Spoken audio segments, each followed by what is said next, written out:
Hello, this is Father Rich Toohey coming to you from Our Lady of Peace Church in Erie, Pennsylvania. And I'm excited to be sharing with you this introductory video to our series on St. Joseph and this year of St. Joseph. It's hard to believe it's been 6 months since we've done a video series. And what I would like to do is just to kind of introduce and talk about the history of devotion to St. Joseph and how that's developed over the years, and just kind of remember why we're celebrating this year of St. Joseph. And remember, Pope Francis declared it to be the start of the year of St. Joseph, back in December of 2020. And it's going to continue until December 8th of 2021. And the reason for this year is because it's the 150th anniversary of St. Joseph being declared the universal patron of the Catholic Church by Pope Blessed Pius IX back in 1870. And so I come to you here in the shrine that we've developed during this year of St. Joseph. He's usually in the back along the back wall of the church, but we have him here in a more prominent space. I encourage you to come in anytime and say a prayer, light a candle, take one of the cards, the prayer cards that we have, that is the prayer for the year of St. Joseph. That was, I think, written by Pope Francis himself.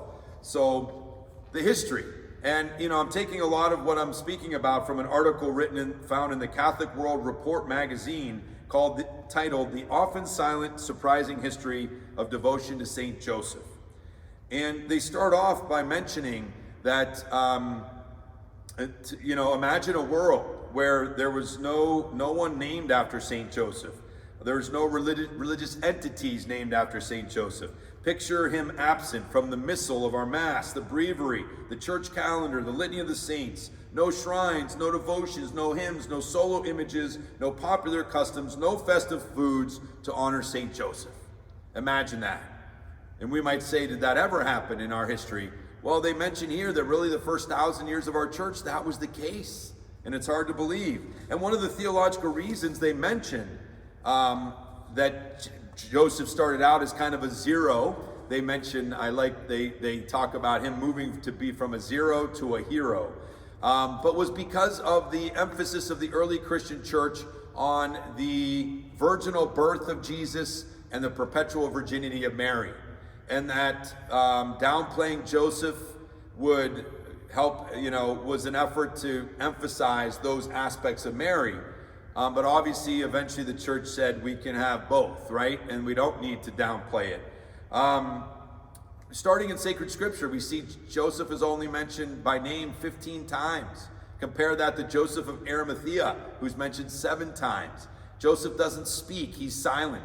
And it's only really the place that he's found is in the infancy narratives of Matthew and Luke's Gospels. Those early days around the events around Jesus' birth.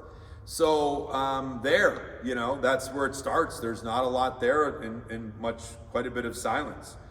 They mentioned that Muhammad, when he would be writing the Quran, starting the Islam faith, that a way of showing that there was little written about Joseph was the fact that Muhammad shows Mary to be unmarried in the Quran.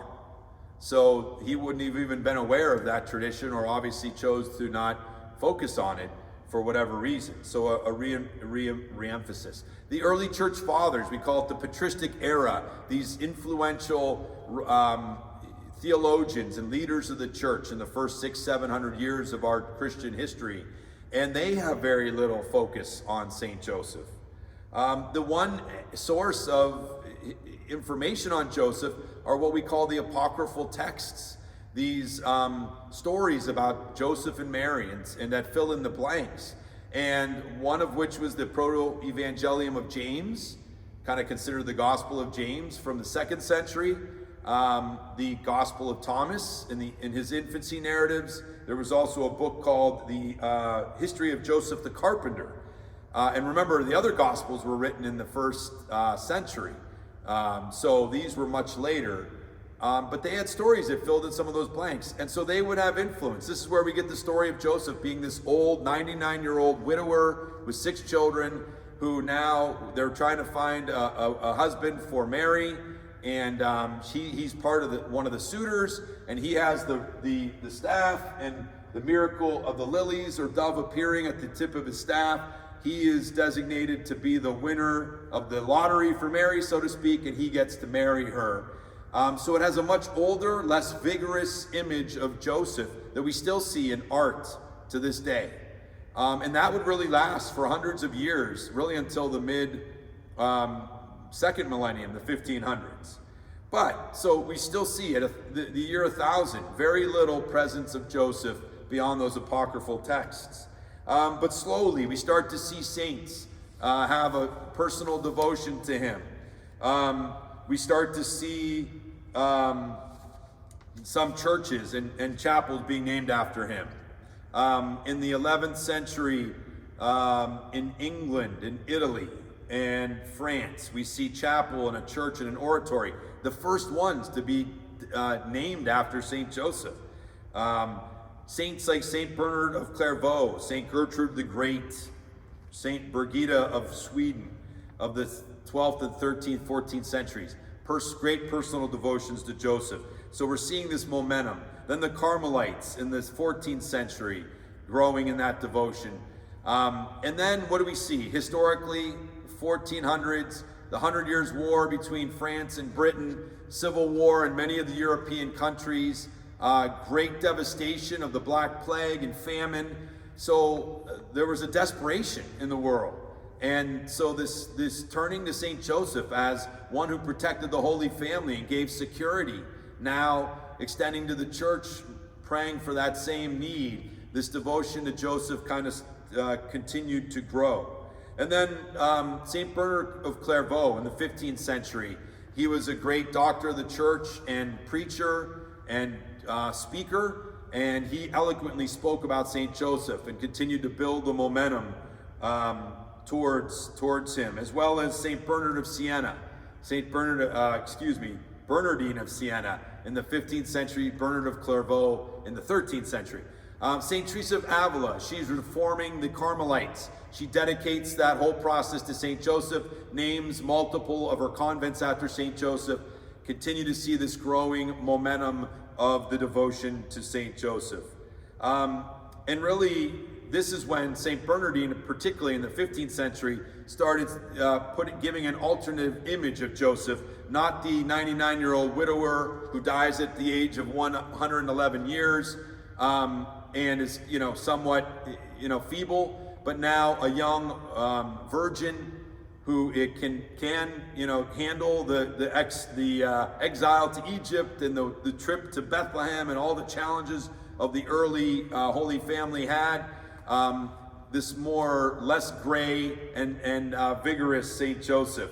And so this continues to grow, and St. Francis de Sales in the 17th century would incorporate it to the religious orders that he would start and really have daily prayers and devotion to St. Joseph, which would also impact all of this. So this leads up to this place where then eventually countries start choosing, new countries that were founded, start choosing the patronage of St. Joseph, Mexico, Canada, Bohemia, Austria. And then, of course, Joseph, grows in this invoking of him as a patron of families, carpenters, woodworkers, doubters, travelers, house hunters, and the dying.